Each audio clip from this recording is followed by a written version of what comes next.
Hello दोस्तों, welcome back to our channel judiciary by PW. मैं अपूर्व शर्मा स्वागत करता हूं जुडिशरी बाय पीडब्ल्यू के इस यूट्यूब प्लेटफॉर्म पर। और आज हम भारतीय नागरिक सुरक्षा संहिता के लेक्चर नंबर 12 पर हैं। और लेक्चर नंबर 12 में आज हम स्टार्ट करने वाले हैं सेक्शन नंबर जो है आपके 30 से लेकर के 34 तक, मतलब चैप्टर 4 को आज हम स्टार्ट करेंगे और चैप्टर 4 को पूरी तरीके से कवर कर लेंगे। कल की जो क्लास होगी उसमें हम सबसे इंपॉर्टेंट टॉपिक अरेस्ट को जो है पढ़ना स्टार्ट कर देंगे। Very good evening all of you. एक बार मुझे जल्दी से बता दीजिए मेरी आवाज क्लियर है, बोर्ड आप लोगों को क्लियरली विजिबल है, तो हम सेशन को स्टार्ट कर सकते हैं। सेशन को स्टार्ट करने से पहले एक इंपॉर्टेंट अनाउंसमेंट आप सभी के लिए है कि कल इंडिपेंडेंस डे का हमारे यहां पर ग्रैंड सेलिब्रेशन होने वाला है और 80वां गणतंत्र मतलब स्वतंत्रता दिवस हम यहां पर सेलिब्रेट करने वाले हैं। तो आप सभी के लिए इस 80वें जो है क्या कहते हैं स्वतंत्रता दिवस पर बहुत सारे गिफ्ट प्लान किए हैं, बहुत सारे सरप्राइजेस हैं और बहुत सारे गिव अवेज भी आपको पूरी तरीके से मिलने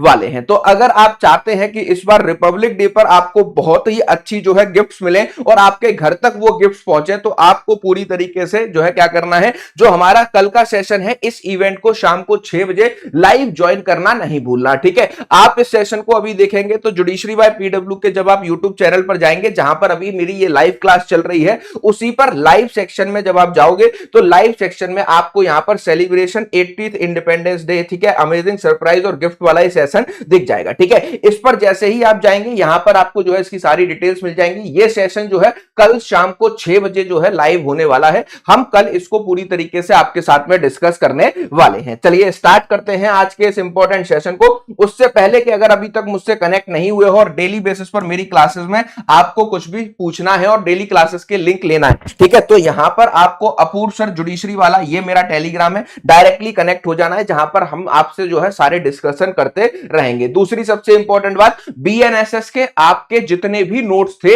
लेक्चर नंबर 11 तक, ठीक है, लेक्चर नंबर 11 तक के सारे नोट्स जो है आपके ऐप पर अपलोड कर दिए गए हैं। अब कल ये आज दोपहर में ही अपडेट हुए हैं, तो आप जाकर के अब इस क्लास को कंप्लीट होने के बाद यहां से सारे नोट्स जो है क्या कर सकते हैं, बिल्कुल फ्री ऑफ कॉस्ट डाउनलोड कर सकते हैं। चलिए आ जाते हैं आज के इस इंपॉर्टेंट सेशन पर। सबसे पहले बेयर एक्ट खोलिए और बेयर एक्ट में इस चैप्टर का नाम देखते हैं। सबसे पहले ये चैप्टर नंबर जो है आपका बीएनएसएस का 4 है। ये किसकी बात करता है? Power of superior officer of police के जो सुपीरियर ऑफिसर होंगे पुलिस के, उनके पास क्या क्या पावर्स होंगी। ठीक है, इसके बाद ये आपके ये पुलिस की पावर्स तो बताता ही है, सुपीरियर ऑफिसर्स की पावर तो यहां पर आपको बताता ही है। सुपीरियर ऑफिसर्स की पावर के बाद आपके ऊपर ड्यूटी लगाता है aid to the magistrate and the police के, मतलब ये किसको एड करने की बात कर रहा है चैप्टर, कि हमारी ये ड्यूटी है, हमारा ये दायित्व है कि जब भी पुलिस ऑफिसर कोई भी काम करने के लिए क्या करेंगे, कोई भी काम करने के लिए यहां पर जो है क्या कहते हैं, मजिस्ट्रेट को या पुलिस को हमारी हेल्प की जरूरत होगी, तो यहां पर ये हमारी ड्यूटी बना रहा है चैप्टर कि हमें उनको जो है हेल्प करनी पड़ेगी। ठीक है, तो इसी के बारे में ये पूरा चैप्टर आपको यहां पर जो है डियर स्टूडेंट्स बताता है। चलिए सबसे पहला सेक्शन है आपका power of superior officer of police. अब देखो इसको समझने के लिए बहुत ही सिंपल चीज आप यहां पर ये समझो कि एक जैसे क्या होता है, एक हमारे यहां पर सिंपल लैंग्वेज में इसको अगर हम समझें तो एक हमारे यहां पर मैंने आपको डिस्ट्रीब्यूशन समझाया था, ठीक है, ऐसे ही पुलिस का भी डिस्ट्रीब्यूशन किया गया है। पहले डिवीजन लेवल पर पुलिस को डिवाइड किया गया है, ठीक है, उसके बाद डिस्ट्रिक्ट लेवल पर पुलिस को डिवाइड किया गया है। डिस्ट्रिक्ट के बाद आप नीचे आएंगे तो वहां पर आपको देखने को मिलेगा कि आपको एक डिस्ट्रिक्ट के अंदर कई सारे थाने देखने को मिलते हैं और उनके अंदर कई सारी चौकियां देखने को मिलती हैं। ठीक है, तो यहां पर किसकी बात हो रही है? यहां पर आपकी बात हो रही है एक पुलिस स्टेशन की। ठीक है, पुलिस स्टेशन में मैंने आपको बताया था कि पुलिस स्टेशन का इंचार्ज कौन पर्सन होता है, पुलिस स्टेशन का इंचार्ज कौन पर्सन होता है, तो यहां पर आपको देखने को मिलेगा कि पुलिस स्टेशन का इंचार्ज पर्सन किसको बोलते हैं? हम बोलते हैं आपके officer in charge of police station को। कई जगह इसको एसएचओ, ठीक है, एसएचओ भी बोलते हैं, कई जगह इसको सीओ भी बोलते हैं, कई जगह आप इसको देखोगे तो यहां पर आप इसको क्या कहते हैं, अलग अलग नाम से जानते हो, लेकिन जो टेक्निकली ऑफिसर जो है क्या कहते हैं पुलिस स्टेशन का इंचार्ज वर्ड बीएनएसएस में यूज हुआ है, that is officer in charge of police station. अब ये क्या कह रहा है कि ये जो officer in charge of police station है ये एक थाने का मालिक है। किसका मालिक है बेटा? एक पुलिस स्टेशन का, या फिर हम कहें तो ये एक थाने का पूरी तरीके से मालिक है। इसके थाने की जहां पर ज्यूरिडिक्शन लगती है, जहां जहां पर इसके थाने की ज्यूरिडिक्शन लगती है, जो भी एरिया का क्षेत्रफल इसके पुलिस स्टेशन के अंडर आता है, उसका ये पूर्ण मालिक है। वहां पर होने वाले क्राइम को कंट्रोल करने की जो है रिस्पॉन्सिबिलिटी किसकी है? आपके officer in charge of police station की। ठीक है, अब सेक्शन 30 ने यह कहा कि जो ये power officer in charge of police station की इस थाने क्षेत्र में है, जहां पर वो अपने थाने का इंचार्ज बना हुआ है, उससे ऊपर के जितने भी पदाधिकारी होंगे, ठीक है, officer in charge of police station से ऊपर के लिए हो सकता है कि आपके डीएसपी रैंक का कोई ऑफिसर हो, या फिर आपका एसपी रैंक का कोई ऑफिसर हो, ठीक है, तो जितने भी इससे ऊपर की रैंक के अधिकारी होंगे, ठीक है, अगर इनको अपने इस एरिया में किसी भी क्या है, किसी भी क्राइम की इन्वेस्टिगेशन करनी है, ठीक है, किसी भी क्राइम की इन्वेस्टिगेशन करनी है, या इस एरिया में कोई क्राइम हुआ है उसकी जानकारी को एकत्रित करना है, तो officer in charge of police station से ऊपर के जितने भी पदाधिकारी हैं वो इस एरिया के अंदर वो सारी पावर होल्ड करेंगे किसी भी क्रिमिनल केस में कुछ भी चीज करने के लिए, जो कि इस officer in charge of police station की जो है इस एरिया में होंगी। ठीक है, तो जो भी officer in charge of police station से सीनियर ऑफिसर हैं, उन सीनियर ऑफिसर्स के पास भी सेम पावर होगी जो आपके officer in charge of police station की उस एरिया में होती है। ठीक है, इतनी बात आपको यहां पर जो है सेक्शन नंबर किसमें बताई है? सेक्शन नंबर 30 में आपकी बताई है। क्या कहता है यहां पर सेक्शन नंबर 30? आपसे क्या कहता है? सेक्शन नंबर 30 कहता है कि ठीक है, सेक्शन नंबर 30 आपको एक बार बेयर एक्ट में खोलना है डियर स्टूडेंट, फटाफट से एक बार बेयर एक्ट खोलेंगे। क्या कहता है? Power of superior officer, police officer superior in the rank to an officer in charge of police station. कौन से लोगों की बात हो रही है? जो कि आपके officer in charge of police station है, उनसे सुपीरियर रैंक के अधिकारी हैं। ठीक है, उनसे सुपीरियर अगर कोई भी जो है पुलिस वाला है, ठीक है, क्या कहता है? मे एक्सरसाइज द सेम पावर, वो क्या कर सकते हैं अगर उनको जरूरत पड़ती है, मे मतलब उनकी मर्जी है, अगर उनको जरूरत पड़ती है तो वो यहां पर क्या है, वो यहां पर exercise the same power throughout the local area to which they are appointed, ठीक है, as may be exercise by such officer within the limits of his station. ठीक है, within the limits of his station. Clear है इतनी बात सभी को? अब इसमें एक और काम हो सकता है, ठीक है, कि मान लेते हैं कि एक ऑफेंस कमिट हुआ है, ठीक है, एक ऑफेंस कमिट हुआ है यहां पर पुलिस स्टेशन नंबर 2 में। ठीक है, पुलिस स्टेशन नंबर 2 में ये ऑफेंस पूरी तरीके से कमिट हुआ। पुलिस स्टेशन नंबर 2 के officer in charge of police station है, ठीक है, officer in charge of police station ने इस केस में एफआईआर को लिखने से मना कर दिया था। जब एफआईआर को लिखने से मना कर दिया था तो जो इस केस का विक्टिम है या इंफॉर्मेंट है वो कहां पहुंचे? वो एसपी साहब के पास पहुंचे। उन्होंने अपनी जो है क्या कहते हैं सारी डिटेल्स एसपी साहब को बताई। एसपी साहब ने देखा कॉग्निजेबल ऑफेंस है और संगीन अपराध है, तो ऐसे केसेस में हमें क्या करनी चाहिए? इन्वेस्टिगेशन करानी चाहिए। तो यहां पर इस officer in charge of police station को ऑर्डर नहीं दिया गया, यहां पर एसपी ने डीएसपी को आदेश दे दिया। क्या कर दिया? अपने ही एरिया के डीएसपी को आदेश कर दिया कि इस मैटर पर तुम जो है एफआईआर को फाइल करो और ये संज्ञेय मैटर है और इसमें पूरी तरीके से मुझे इन्वेस्टिगेशन चाहिए। ठीक है, अब इन्वेस्टिगेशन करने के लिए डीएसपी को इसी officer in charge of police station के एरिया में आना है। तो यहां पर यह कहा गया कि इस डीएसपी के पास ये पावर होगी कि जब वो इस केस में यहां इन्वेस्टिगेशन करने आएगा इस पुलिस स्टेशन में, तो जो ये पावर इस्तेमाल कर रहा था वो सेम पावर और ऑल पावर्स जो है क्या कर सकता है?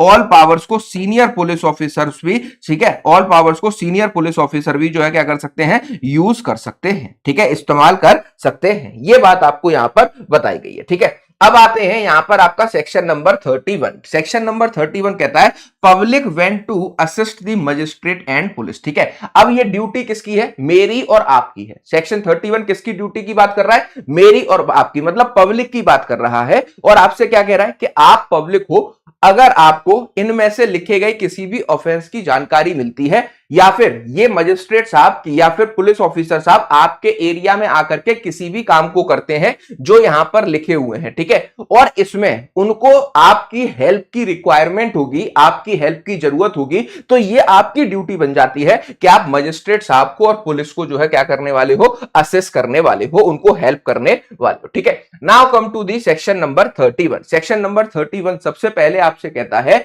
कि अ मजिस्ट्रेट और police officer when reasonably demanded his aid in the following situation. कौन कौन सी वो सिचुएशन है, इसको एक एक बार देखते हैं, ठीक है। सबसे पहले कि अगर कोई भी पुलिस वाला या फिर जो है क्या कहते हैं मजिस्ट्रेट हमसे रीजनेबल डिमांड कर रहा है कि आप आकर के जो है हमारी मदद कीजिए, किसमें, मेकिंग अरेस्ट और जो है प्रिवेंटिंग एस्केप, ठीक है। किसी भी आदमी को पुलिस ऑफिसर या फिर मजिस्ट्रेट अरेस्ट करने आते हैं और ऐसा लगता है कि वो एक घर के अंदर छिपा हुआ है। अब पुलिस वाले दो ही हैं, दो ही पुलिस वाले अरेस्ट करने आए, या मजिस्ट्रेट के साथ एक पुलिस वाला अरेस्ट करने आ गया, लेकिन घर जो है चारों तरफ से खुला है, तो घर की चार जो है क्या है दीवारें हैं, वो किसी भी दीवार को जो है फलांग के किसी भी दीवार को कूद के भाग सकता है। तो ऐसे केसेस में अब वो जब आपका मजिस्ट्रेट आगे से घुसेगा और पीछे से पुलिस वाला घुसेगा, तो हो सकता है कि वो लेफ्ट राइट से भाग जाए। तो ऐसे केसेस में वहां पर पुलिस वाले क्या कर सकते हैं, आपसे कह सकते हैं कि आप लेफ्ट साइड में 10 लोग खड़े हो जाओ, 10 लोग राइट साइड में खड़े हो जाओ, अगर कोई भी भागता हुआ इस घर से नजर आए तो तुरंत उसको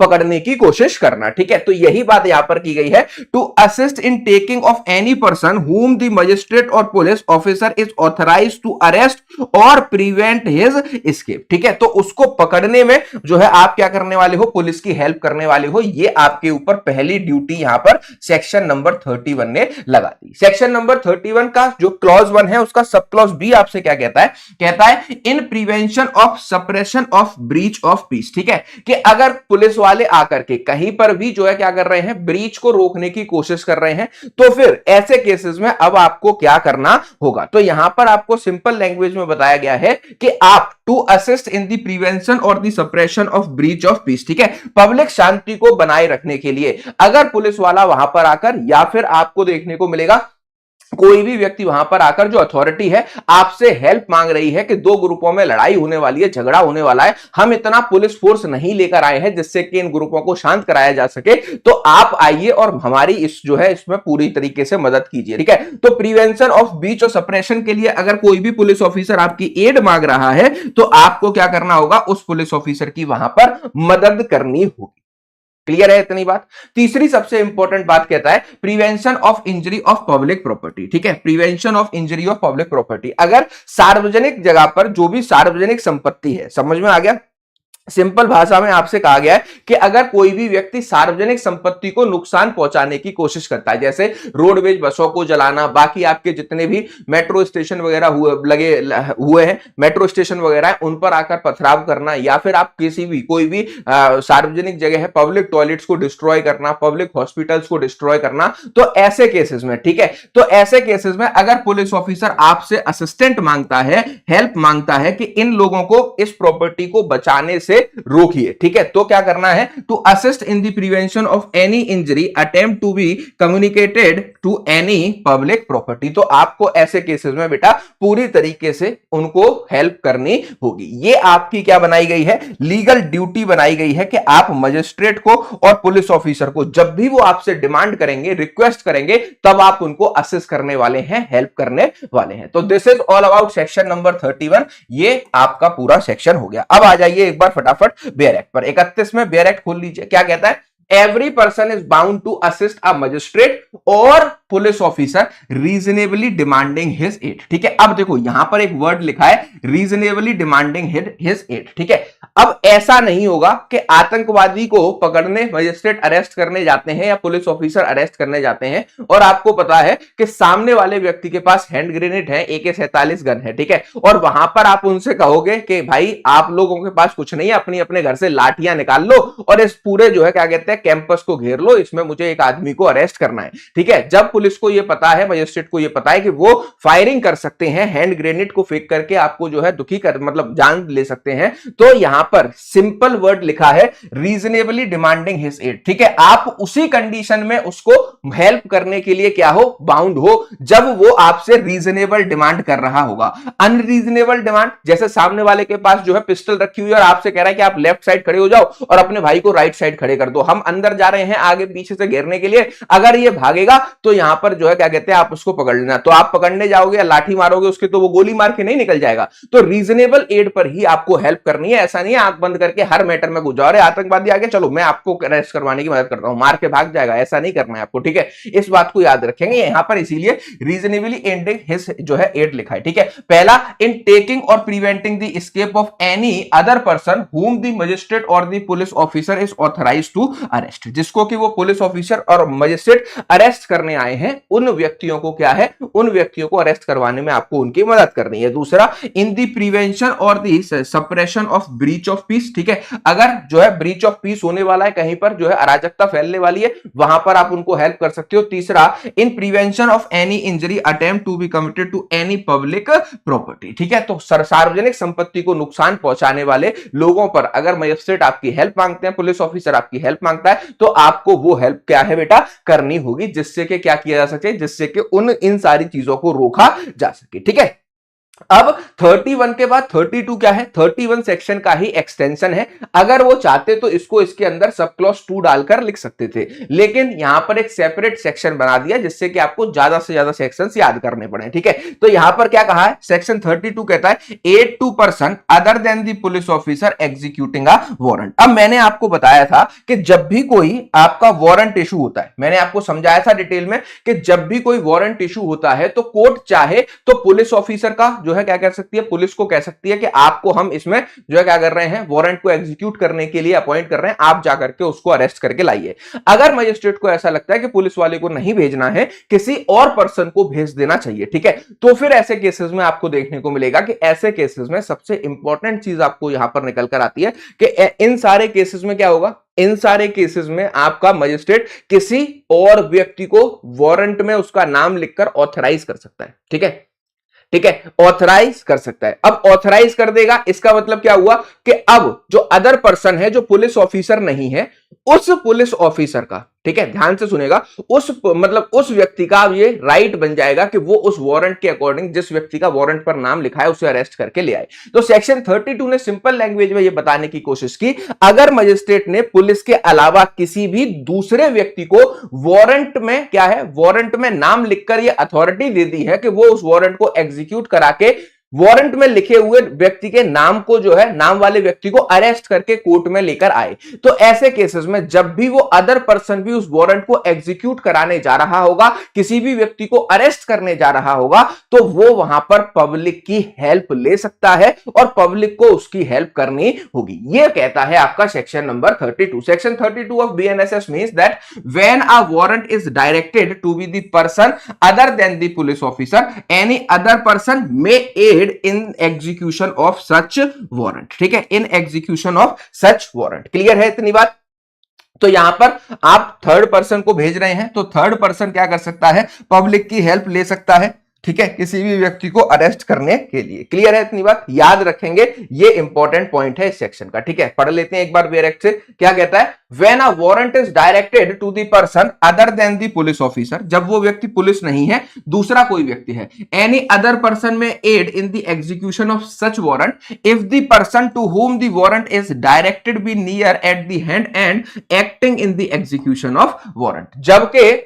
जब ऐसा नहीं है कि वारंट मिला मेरे नाम का, मुझसे कहा कि जाइए अपूर्व शर्मा को गिरफ्तार करके लाइए, और वारंट किसको दिया गया, वारंट दिया गया यहां पर जो है आपके नेहा जी को। अब नेहा जी तो अपने घर पे बैठी हुई है, उन्होंने अपने जूनियर को बोला ले ये वारंट लेकर जा और अपूर्व को अरेस्ट कर ले। ठीक है, अब वो जो व्यक्ति गया है उसका वारंट पे नाम नहीं है, वारंट पे अथॉरिटी किसको दी गई थी, नेहा जी को दी गई थी।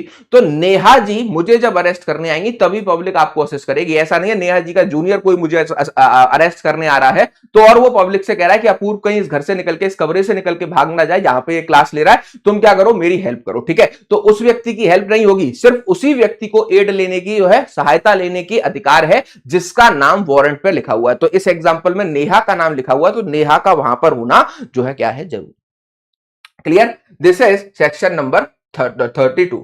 सेक्शन 33 कहता है public to give information of certain offences. ठीक है, याद रखना 33 हम लोगों के लिए बनाया गया है कि अगर हमें इस सेक्शन में दिए गए जितनी भी लिस्ट है, उस लिस्ट के अकॉर्डिंग कोई भी जानकारी मिलती है कि इससे रिलेटेड क्राइम हो गया है या फिर इससे रिलेटेड क्राइम की कोई हमारे एरिया में प्लानिंग कर रहा है, ठीक है, अब वो कौन कौन से ऑफेंसेस हैं इसकी एक एग्जॉस्टिव लिस्ट बनाकर लेजिस्लेचर ने हमको यहां पर दी हुई है। अभी मैं इसको समझाता हूं, लेकिन पहले सेक्शन क्या कहता है इसको समझेंगे। तो ऐसे सारे ऑफेंसेस जो कि हमारे एरिया या फिर हमारे एरिया में नहीं है, दूसरे एरिया में, कहीं जो है दूसरी स्टेट में होने वाले हैं, लेकिन हमें उसकी जानकारी मिलती है, हमें उसकी जानकारी मिलती है कि ये सारे अपराध होने वाले हैं या इनको करने के लिए कोई प्लानिंग कर रहा है, तो ऐसे केसेस में हमारी ये ड्यूटी है कि हम फटाफट से जाकर के अपने नियरेस्ट पुलिस स्टेशन में इसकी जानकारी दें। अगर पुलिस कार्रवाई नहीं कर रही, आप पुलिस तक नहीं पहुंच पा रहे हैं, तो आप अपने यहां के मजिस्ट्रेट को भी ये जानकारी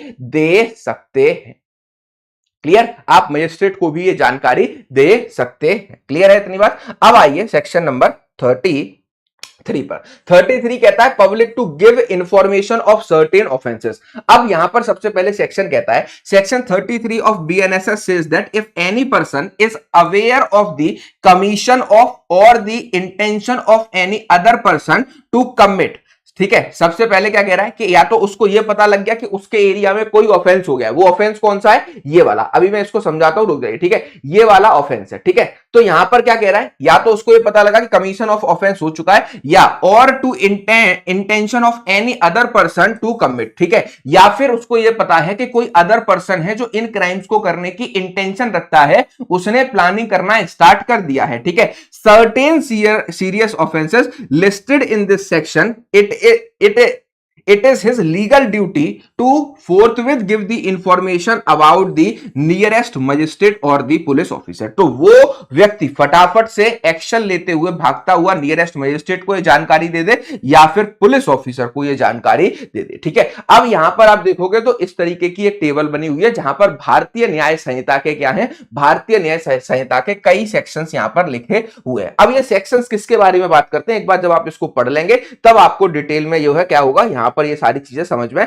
आएंगी। 12 तरीके के यहां पर ऑफेंसेस बताए गए हैं। सबसे पहले सेक्शन 103 से लेकर सेक्शन 105 भारतीय न्याय संहिता जो बात करता है punishment of murder and relating offence. ठीक है, अगर कोई मर्डर हुआ है या मर्डर की कोई प्लानिंग कर रहा है, आपको उसके बारे में पता लगा, आप फटाफट से जाकर के जो है क्या करोगे, मजिस्ट्रेट को या उसके जो है अपने पुलिस स्टेशन में जाकर के बता दोगे। दूसरा कहता है ऑर्गेनाइज क्राइम के बारे में। ठीक है, 111 से लेकर 113 ऑर्गेनाइज क्राइम, पिटी ऑर्गेनाइज क्राइम और टेररिस्ट अटैक की जानकारी आपको जैसे ही होगी आप फटाफट से मजिस्ट्रेट और पुलिस को ये जानकारी देंगे। तीसरा कहता है 140 से लेकर के 144 जिसमें हमारा क्या है, किडनैपिंग है, अबडक्शन है, स्लेवरी है और इससे रिलेटेड सारे ऑफेंसेस और उनकी पनिशमेंट है। ठीक है, अगर किसी भी किडनैपिंग को होने की जानकारी आपको मिलती है या कोई किडनैपिंग करने की प्लानिंग कर रहा है या फिर किडनैपिंग हो चुकी है तो इसकी जानकारी को तत्काल प्रभाव से आपको किसको, पुलिस और मजिस्ट्रेट को देना है। इसके बाद 147 से लेकर 154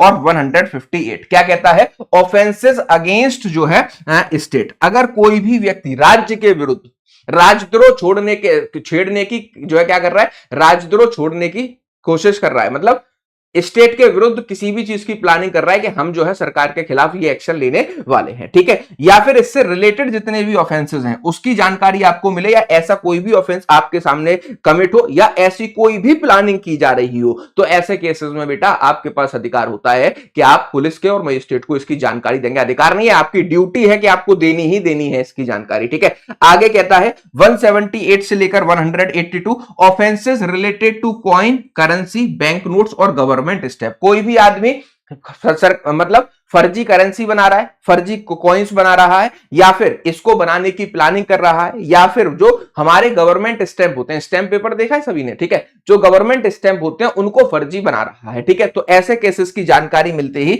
आप इसकी इंफॉर्मेशन मजिस्ट्रेट और पुलिस को देंगे। 189 और 191 ठीक है, अनलॉफुल असेंबली, रॉइटिंग और इससे रिलेटेड ऑफेंस। ठीक है, अनलॉफुल असेंबली मतलब 5 अनलॉफुल असेंबली या फिर रॉइटिंग का केस है, इसकी जानकारी आपको मिली तब भी आप इस केस की जानकारी मजिस्ट्रेट और उसको देंगे। फिर 274 से लेकर 280 offence affecting the public health, safety, convenience, ठीक है, डिसेंसी और मोरल। ठीक है, जहां पर पब्लिक हेल्थ की बात होगी, पब्लिक को हार्म करने के लिए मान लेते हैं एक जो है क्या कहते हैं कंपनी है, वो अपने अच्छे प्रोडक्ट्स बनाती है, अब उसी का एक नकली वर्जन बना करके एक आदमी तैयार करने की फैक्ट्री को लगा रहा है, उसके इंस्ट्रूमेंट इकट्ठा कर रहा है या फिर उसने वो फैक्ट्री बना ली है जिससे कि वो उसी कंपनी के ब्रांड का सेम जो है प्रोडक्ट को लॉन्च करेगा और उससे मुनाफा कमाएगा, क्योंकि वो प्रोडक्ट की कॉस्टिंग जैसे 100 रुपए आती है उस कंपनी की और कंपनी उसको 150 में बेचती है, लेकिन वो उसको 30 रुपए में बनाएगा और उसको 70 रुपए में मार्केट में बेच देगा। तो अगर ऐसा कोई भी कृत्य किया जा रहा है जो कि पब्लिक एट लार्ज को इफेक्ट करने वाला है, ठीक है, पब्लिक को पूरी तरीके से परेशान करने वाला है, तो ऐसे केसेस में भी आप क्या करोगे, आप जानकारी मजिस्ट्रेट या फिर पुलिस को दोगे। Next 307 criminal breach of trust by public servant और रिलेटेड ऑफिसर। अगर किसी भी सरकारी कर्मचारी ने अपने पद का गलत इस्तेमाल किया या फिर अपने पद का गलत इस्तेमाल करके वो लोगों से रिश्वत वसूल के काम करवाता जा रहा है, मतलब पब्लिक सर्वेंट जो है अपने ऑफिस का पावर का गलत इस्तेमाल कर रहा है, आपको उसकी जानकारी मिलती है या जो है उसकी जानकारी मिलती है कि ये कर रहा है या फिर करने वाला है, तब भी आप मजिस्ट्रेट और पुलिस को इन्फॉर्म करेंगे। 309 से 312 रॉबरी और डकैती, ठीक है, और इनके पनिशमेंट। अगर कोई भी जो है रॉबर्स का ग्रुप है वो दूसरे, मान लो बैंक लूटने की प्लानिंग कर रहा है, अब वो बैंक लूटने के लिए क्या आए थे, एक जो है हार्डवेयर की दुकान पे आए थे, उन्होंने वहां पर कई जो एक्स्ट्रा चाबियां होती हैं और चाबियां बनाने की जो मशीन, मतलब जो कटर वटर होते हैं वो खरीदे। वहां पर एक आदमी कह रहा था कि यार इन चाबियों से तो ये लगता है बैंक का लॉकर खुल जाएगा, तो आपको पता लगा अरे ये तो बैंक लूटने की प्लानिंग कर रहे हैं, हो सकता है कि ये बैंक को लूटे, ठीक है। तो ऐसे केसेस में आप क्या करोगे, आप जो है रॉबरी और डकैती के केसेस को भी मजिस्ट्रेट और पुलिस को इन्फॉर्म करोगे, ठीक है। 316 clause 5 criminal breach of trust bye carriage, ठीक है, फिर और जो है वेयर हाउस कीपर, ठीक है, तो इनकी भी जानकारी आप उनको दोगे।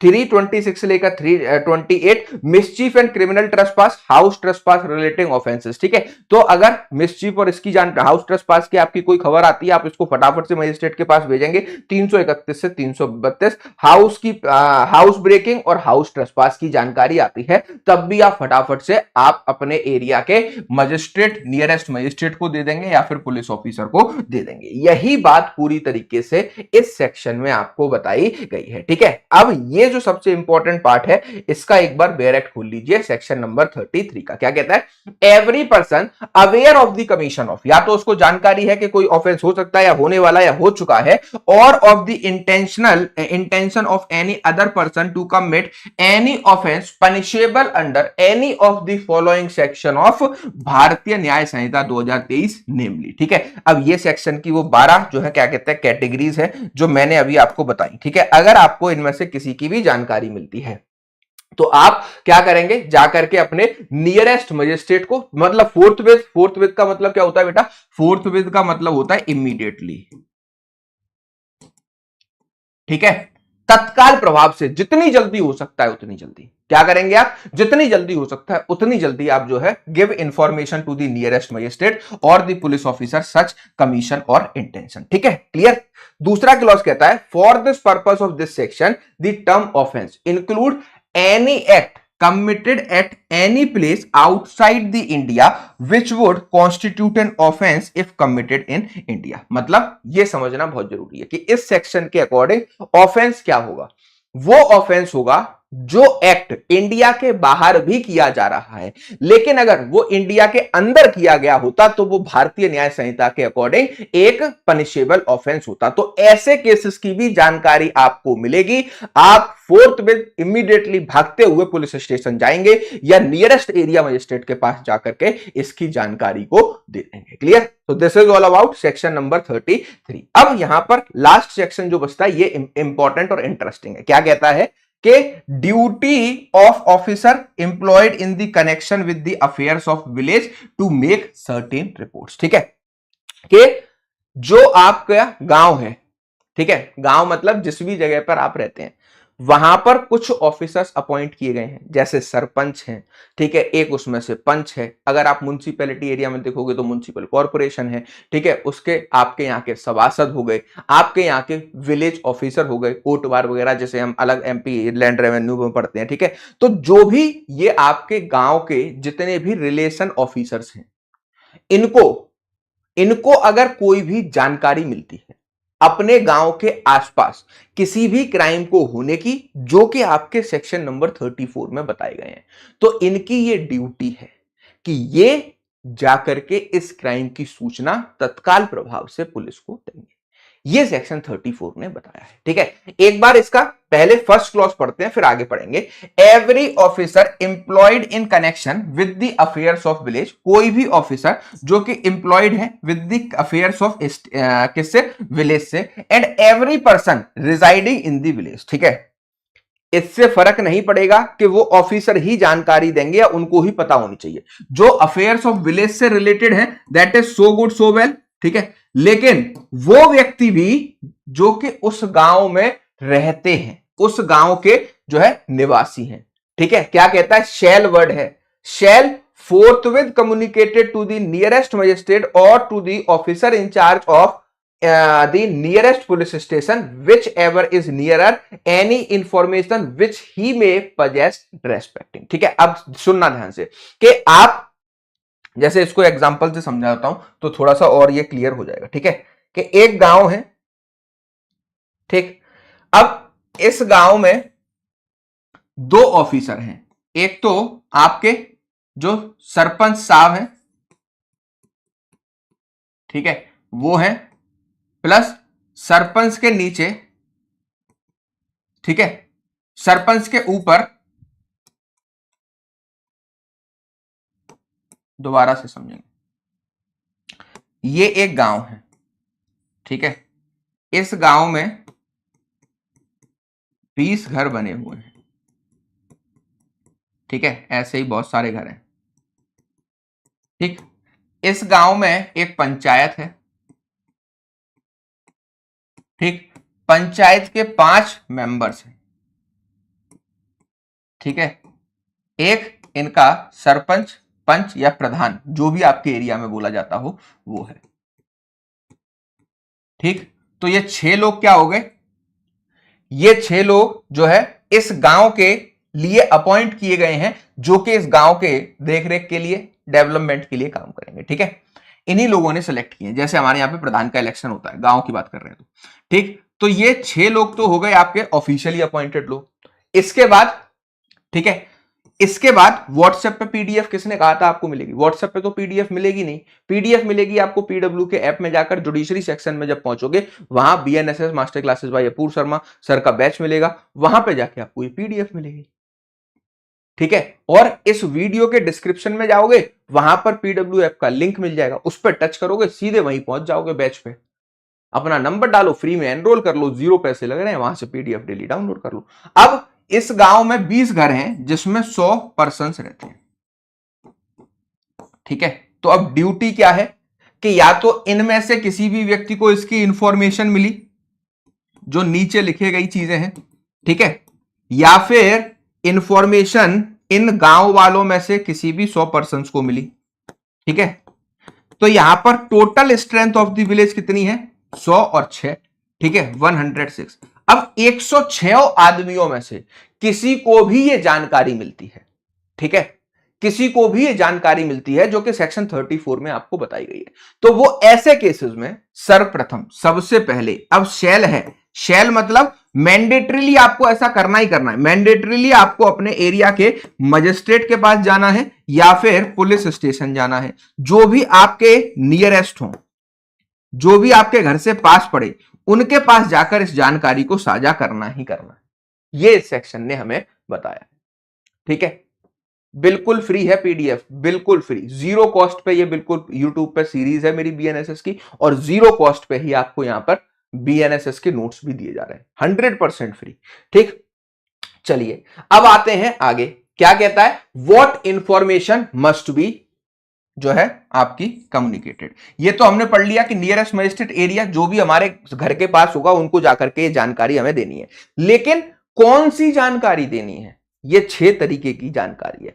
पहला कहता है द परमानेंट और temporary residence of any notorious activity और the vendor of the stolen property और नियर सच विलेज। ठीक है, कि इस गांव का कोई भी रेजिडेंस या किसी बाहर से आया हुआ कोई भी व्यक्ति जो कि किसमें शामिल है, किसी भी स्टोलन प्रॉपर्टी की, चोरी की गई वस्तु को खरीदने में, उसको छुपाने में या फिर उसके विक्रय में शामिल है, तो ऐसे व्यक्ति की जानकारी जैसे ही आपको मिलेगी वैसे ही आप अपने एरिया के मजिस्ट्रेट को जाकर के देंगे। ठीक है, ये सारे गांव वालों का जो है क्या है, दायित्व है। दूसरा, वांटेड क्रिमिनल और proclaimed offender seeing in village. ठीक है, कि कोई भी व्यक्ति, ठीक है, to restore any place within और the passage through such village or any person who he knows or by reasonable suspicion to be robber, escaped convict or the proclaimed offender। ठीक है, कि कोई डकैत है या फिर कस्टडी जेल से भागा हुआ आदमी है, या फिर कस्टडी जेल से भागा हुआ आदमी है, अगर वो आपके गांव के आसपास कहीं नजर आता है, इसकी जानकारी भी जाकर के आप किसको देंगे? मजिस्ट्रेट और पुलिस को देंगे। तीसरा क्या कहता है? द कमीशन ऑफ और द इंटेंशन टू कमिट और in or near such any non-bailable offense or any offense punishable under section 189, 191 of भारतीय न्याय संहिता। ठीक है, कोई भी सीरियस जघन्य अपराध उसने किया हो तो, और वो गांव में आया हो या गांव से भाग के जा रहा हो, गांव में छिप गया हो आकर, उसकी भी जानकारी आपको यहां पर देनी है। ठीक है, इसके बाद अगर कोई डेड बॉडी मिलती है, ठीक है, कोई डेड बॉडी मिलती है, कोई भी व्यक्ति अचानक से गायब हो गया है, या फिर कोई भी सस्पिशियस सर्कमस्टांसेस में किसी की डेथ हो गई है। ठीक है, क्या कह रहा है? ठीक, यहां पर कह रहा है कि the occurrence in or the nearest such village of any sudden or unnatural death, any death under the suspicious circumstances और discovery of any जो है कॉप्स, मतलब जो बॉडी के पार्ट हैं अगर वो मिल रहे हैं, और द पार्ट ऑफ कॉप्स और disappear of any person in the circumstances which leads to reasonable suspicion of the non bailable offence has been committed. ठीक है, तो अगर आपको डेड बॉडी मिलती है, किसी के बॉडी का हाथ कटा हुआ मिलता है, पैर कटा हुआ मिलता है, जबड़ा मिलता है, मुंह मिलता है, ठीक है, तो आपके गांव के आसपास, तब तीसरी बात यहां पे क्या गई कि किसी भी व्यक्ति की अचानक से डेथ हो गई है अननेचुरल सर्कमस्टांसेस में, मतलब वो मरना नहीं चाहिए था लेकिन एकदम से मरा हुआ पाया गया। ठीक है, इसके अलावा आपको क्या बताया? चौथी कंडीशन आपको बताई कि भैया अगर कोई भी नॉन बेलेबल ऑफेंस होने का आपको क्या लगता है, आपको यहां पर जो है नॉन बेलेबल ऑफेंस होने की घटना घटित होती है। इसके साथ साथ अगर कोई भी आपको सस्पिशन हो रहा है, किसी पे डाउट हो रहा है, तो भी आप क्या कर सकते हैं, तब भी आप जाकर के इसकी जानकारी फटाफट से नियरेस्ट मजिस्ट्रेट और पुलिस स्टेशन को देंगे। ठीक है, इसके अलावा क्या कहता है? A serious act in neighboring country which would be serious offense in India। ठीक है, पढ़ेंगे ध्यान से। The commission of the intention to commit any place outside the India near such village any act which if committed in India would be the offense punishable under भारतीय न्याय संहिता का section 103, 105, 111, 112, 113, 178 से 181 both inclusive, 305, 307, 309, 312 both inclusive cause F G of section 2, 326, 331, 332 of the भारतीय न्याय संहिता। मतलब क्या कहा गया? ये कहा गया कि भैया अगर आपका गांव ऐसे किसी भी एरिया के पास है, ठीक है, जो भारत की, आपके गांव के बगल में भारत की सीमा दूसरी जो है क्या कहते हैं, देश की लगती है, तो ऐसे केसेस में अगर वो ऑफेंस इंडिया में हुआ होता तो वो क्राइम माना जाता इन सेक्शंस के अकॉर्डिंग। ठीक है, इन सेक्शंस के अकॉर्डिंग जो भी ऑफेंस है इंडिया में क्राइम माना जा सकता था, लेकिन कमिट बाहर हुआ है, आसपास गांव की बाउंड्री के हुआ है, तो फिर ऐसे ऑफेंसेस को भी आपको नियरेस्ट मजिस्ट्रेट को जाकर के रिपोर्ट करना है या पुलिस स्टेशन में बताना है। ठीक है, आगे information about any situation that may lead to breach of peace and public safety. क्या कहता है? Any matter likely to affect the maintaining the order और द प्रिवेंशन ऑफ क्राइम और द सेफ्टी ऑफ पर्सन और the property respecting which district magistrate by the general और special order made to the जो है sanction and the state government has directed to communicate. ठीक है, बहुत ही simple भाषा में कहा कि इसके अलावा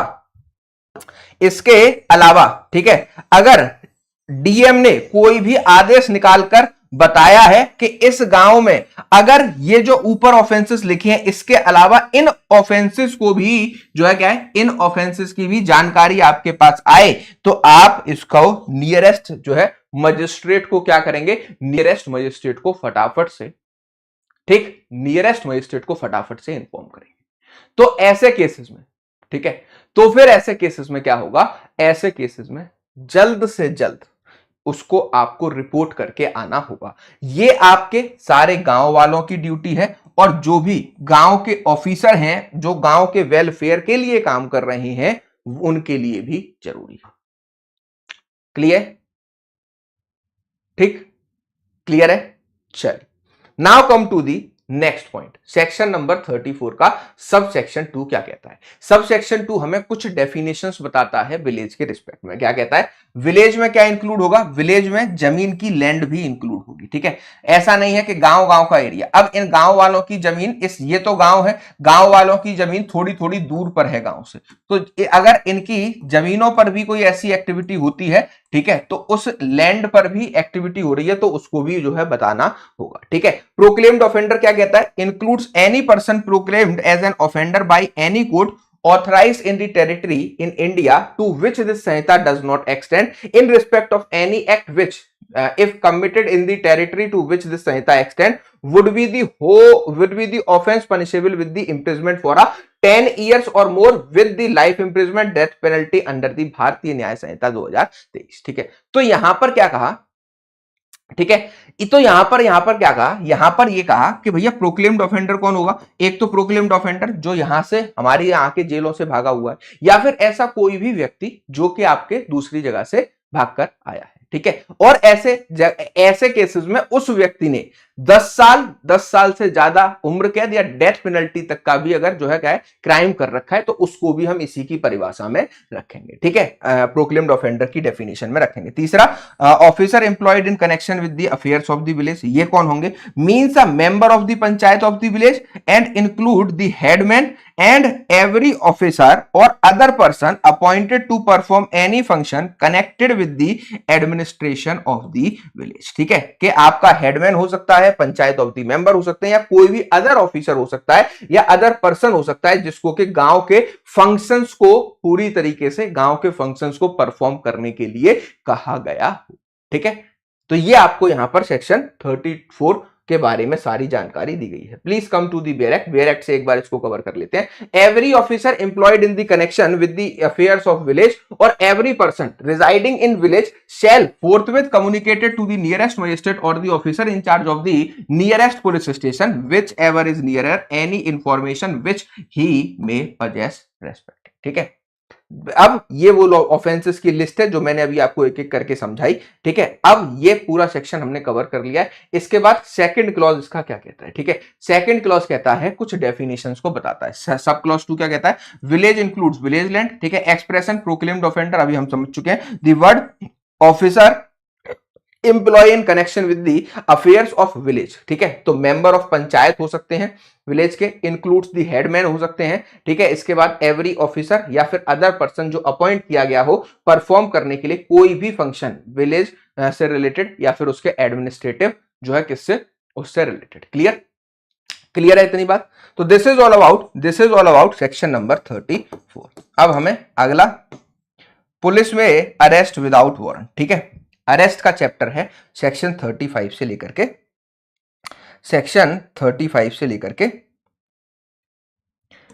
62 तक। ठीक, अब इसमें क्या क्या हम पढ़ेंगे, अरेस्ट कब विदाउट वारंट होगा, विदाउट वारंट अरेस्ट कब होगा। ठीक है, इसके बाद क्या प्राइवेट पर्सन अरेस्ट कर सकता है या नहीं, क्या मजिस्ट्रेट अरेस्ट कर सकता है या नहीं, मजिस्ट्रेट के दौरान पुलिस की क्या क्या ड्यूटीज होंगी। ठीक है, ड्यूटीज ऑफ पुलिस पढ़ना बहुत जरूरी है इसमें। ठीक है, फिर इसके बाद अरेस्ट के दौरान क्या क्या राइट्स होंगे, किसके, राइट ऑफ अरेस्टेड पर्संस के। ठीक है, एक अरेस्टेड पर्सन को कितने टाइम तक पुलिस जो है मैक्सिमम अरेस्ट करके रख सकती है। ठीक है, अगर पुलिस कस्टडी को इंक्रीज कराना है बियॉन्ड 24 आवर्स। ठीक है, बियॉन्ड 24 आवर्स तो क्या इसका प्रोसीजर। ठीक, ये सब कुछ, ठीक है, ये सब कुछ हम क्या करेंगे। ठीक है, तो ये सब कुछ आप सेक्शन 35 से 62 तक पढ़ेंगे। ठीक, ये कल से स्टार्ट करेंगे, 2 से 3 क्लासेस लगेंगी पूरे अरेस्ट के चैप्टर को कंप्लीट करने में। क्लियर है। अब जिन बच्चों को नोट्स, सबसे पहले अगर अभी तक मुझसे कनेक्ट नहीं हुए और डेली बेसिस पर क्लास के नोटिफिकेशन आप तक पहुंचे तो अपूर्व सर जुडिशरी वाला ये मेरा टेलीग्राम है, यहां पर कनेक्ट हो जाओ। फ्री क्लास के नोट्स जो है आपको लेने हैं, BNSS master classes judiciary by PW के ऐप पर आपके लिए फ्री है। वीडियो के डिस्क्रिप्शन में आपको मेरे बैच का लिंक मिल जाएगा, उस पर क्लिक करेंगे डायरेक्टली फ्री नोट्स पर पहुंच जाएंगे। जैसे ही फ्री नोट्स पर पहुंचेंगे, मतलब इस बैच पर पहुंचेंगे, BNSS master classes by Apoorv sir. ठीक है, यहां पर आपको लेक्चर नंबर 11 तक के नोट्स अपलोड हो चुके हैं। इस क्लास को खत्म हो जाने के बाद आप देखिएगा। ठीक है, अब बात उन स्टूडेंट्स की जो ये पूछ रहे हैं कि हमारे जुडिशरी बाय पीडब्ल्यू के प्लेटफॉर्म पर क्या क्या है। तो जुडिशरी बाय पीडब्ल्यू के प्लेटफॉर्म पर 30 से ज्यादा लॉ एग्जाम्स को कवर किया जाता है, जिसमें आपके हर एक स्टेट के जुडिशियल सर्विसेज के एग्जाम्स की तैयारी होती है, हर एक स्टेट के एपीओ सर्विसेज एपीओ की तैयारी होती है। हाँ, आप एडीए और एपीपी बनना चाहते हैं, हर स्टेट का यहां पर तैयार कराया जाता है। आप इंडिया में लॉ ऑफिसर जो भी परमानेंट पोस्ट आती है, चाहे रेलवे की हो, उन सब की हो, उसकी आपकी तैयारी इसमें कराई जाती है। ऑल इंडिया बार एग्जामिनेशन की तैयारी आपकी यहां पर कराई जाती है। इसके बाद यूजीसी नेट लॉ की तैयारी करना चाहते हैं, वो भी कराई जाती है। और ड्राफ्टिंग सीखना चाहते हैं तो 3 बैचेस आपको ड्राफ्टिंग के भी देखने को मिलते हैं, जो यहां पर ड्राफ्टिंग के बारे में स्टूडेंट सवाल पूछ रहे थे। ठीक है, 3 होते हैं। एक आपका होता है जो है एडवोकेसी ड्राफ्टिंग बैच, एक होता है advance advocacy drafting certificate course, ठीक है, एक होता है एडवांस क्रिमिनल लिटिगेशन का बैच, एक होता है एडवांस सिविल लिटिगेशन का बैच। ठीक है, तो ये मेजरली 3 आपके ड्राफ्टिंग के बैचेस आपको देखने को मिलते हैं। अगर आपको ड्राफ्टिंग के रिस्पेक्ट में कोई भी जानकारी लेनी है, पीडब्ल्यू के बैचेस के बारे में कोई भी जानकारी लेनी है, तो ये लो, ये हमारी टीम का नंबर है, इस पे कॉल कर लो डायरेक्टली। सारी जानकारी जो भी आपको पूछना है, कौन कौन से बैचेस हैं, किस बैच में एनरोल करें, क्या आपका कैरियर होना चाहिए, गाइडेंस मिलनी चाहिए या नहीं, वो सब यहां पर आपको बताई जाती है इस नंबर पर। इस नंबर पर कॉल कर लीजिएगा। नंबर मैं ऊपर लिख देता हूं, 07046346660। इस नंबर पर कॉल करके सारी जानकारी ले सकते हैं। और आपको गिफ्ट्स और सरप्राइजेस जीतने हैं तो भैया कल सबसे बड़ा इवेंट होने वाला है। हम लोग 18th इंडिपेंडेंस डे सेलिब्रेशन को करने जा रहे हैं शाम को 6 बजे। कल जैसे ही मेरी क्लास खत्म होगी, उसके तुरंत बाद आपके लिए इंडिपेंडेंस डे का 80वें स्वतंत्रता दिवस का सेलिब्रेशन होगा। अमेजिंग सरप्राइज गिफ्ट्स आपको यहां पर मिलने वाले हैं और ये गिफ्ट आपके घर तक पहुंचेंगे। ठीक है, गिफ्ट, सरप्राइज और गिव अवेज अगर आप जीतना चाहते हैं तो ये आपका कल शाम को इवेंट होने वाला है रिपब्लिक डे का। इस इवेंट में मेरे साथ कनेक्ट करिए, टीम के साथ कनेक्ट करिए और सारी चीजों को यहां पर जो है देख लीजिए। ठीक है, तो कल यहां पर हमारी मुलाकात होगी। जो बच्चे इस क्लास को देख रहे हैं उन्होंने जाके कमेंट भी कर दिया है कि वो सरप्राइजेस का जो है पूरी तरीके से एक्साइटेड है उसके लिए। तो कल 6 बजे यहां पर हमारी मुलाकात होने वाली है। ठीक है, सारे बैचेस की इंफॉर्मेशन आपको इस नंबर पर मिल जाएगी। ठीक है, क्लास पसंद आई हो तो लाइक और शेयर करना मत भूलेगा। कल इंपॉर्टेंट पार्ट स्टार्ट करेंगे, दैट इज अरेस्ट, सेक्शन 35, 36 से आगे डिटेल में पढ़ाना स्टार्ट करेंगे। मिलते हैं नेक्स्ट वीडियो में। Bye bye, take care.